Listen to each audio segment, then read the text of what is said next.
Hello. After making previous video about Ignite Chieftain, I played it for a while and then sold it. Now I wanted to farm Abyss and Harbinger, but it felt a little off on my deli, even though I do have mirror poe and stuff. It's just too stressful, killing spire is a real problem, and monsters can kill you while you wait. So I decided to go back to Chieftain, and what did I see when I checked the prices? Hundreds of divines just for the charms, so I began to search for a solution and get more single target while I'm at it. 100k is not gonna cut it. So, I'm ready to present build that I'm playing right now. In 3 variations, lowest budget of which is Mageblood plus 80 to 120 divines. Depends mostly on time of day. Fulcrum is a crutch. While being a good way to clear the map, reliance on explosions and therefore charms is kinda annoying. Also, Fulcrum has 0 stats that benefit you. Its only stat is ailments reflected back to you. That's why I decided to drop Fulcrum in favor of PoB No Kulemak and get the new transfigured Bodyswap, allowing us to explore Dark Marionette Spectre instead of using it for Aura and get around 1.5 million DPS, which is way better than 150k of the previous build. There are negative things to note about it though, like Bodyswap being a lot like Flicker Strike, making movement somewhat a challenge. And obviously, explosion ignites are not being carried with you, so your pack-to-pack clear is dependent on your Bodyswap and positioning of your Spectres. Also, being a trigger build, you can't really farm Legion unless you are willing to swap Bloodmatch and Immutable Force and go Defiance of Destiny only.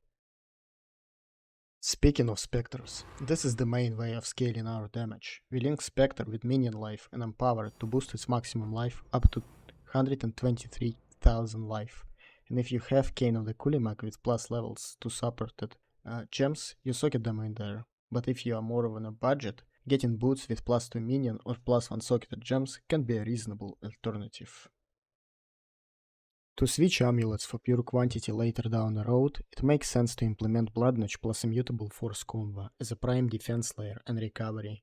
It does make it very hard to self-cast pretty much anything that isn't an instant spell. That's why we use Cast when Stunned to proc main links and utility. And as to why we want to get more quantity, is for that sweet conversions, which scale with player quantity. The endgame version has 82 item quantity and around 470 item rarity.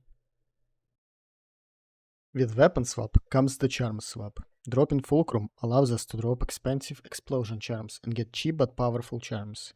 Endurance charge when hit paired with Immortal Call is an insane survivability boost. Spell block, attack block unaffected by bleeds while leeching is stats that come in handy a lot of times. I am still a big fan of Impossible Escape and Unleagued Hubris combo, but this time around I went for Mom as a spot, because previous one was a little too expensive. Getting to rarity is quite cheap around Mom. There are a couple with Chaos Res, but they can be costly. If you're on a budget, going for Frenzy on hit or anything usable is totally viable. In fact, I used one before I got Chaos Resistance 1. And now a little about Atlas strat for the build.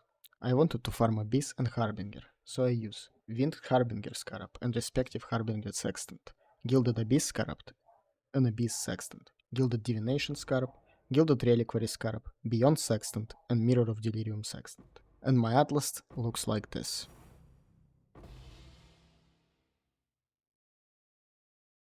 Not killing a spire is easy with a weapon swap. Cold Iron Point and Dawnbreaker, making you deal no damage with new ignites. But old ones still will roll, so you need to be a little careful anyway. If you Spectres are in a weapon, make sure they are in the first slot in PoB and same level and quality first spot in weapon swap, so you don't lose your Spectres when you weapon swap. And as a closing statement, I would like to note that an ending nightmare can be quite annoying, making mobs very tanky towards the end of the map, so if you are not as lazy as me, buy some deli orbs, drop Mirror Sextant and go for Magic Pack Size or Hunted Traitors. Spec into Torment nodes near Quantville and Shons and drop Breach Chance. Anyway, PoB is in the description, same as the showcase video of a 9.6k juice map with 96% reduced aura effect. Hope you have a good start of the year. See you later.